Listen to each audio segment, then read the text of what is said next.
everybody and welcome to the video. Today I'm going to be showing you how to add story highlights onto your Facebook account.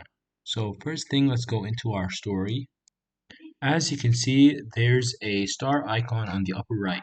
If we go ahead and press that, it's going to say edit featured collection and we can make a featured story. Let's just call it example, and that'll save our story to our account permanently. And it's as easy as that. That's how we make a highlight. So what if I want to use a story that's not my current story? What if I want to use a story that I made before? So all we have to do that is just press our profile. After that, we need to press the three dots next to each other, next to the edit profile button. And as you can see, there's a setting that says archive.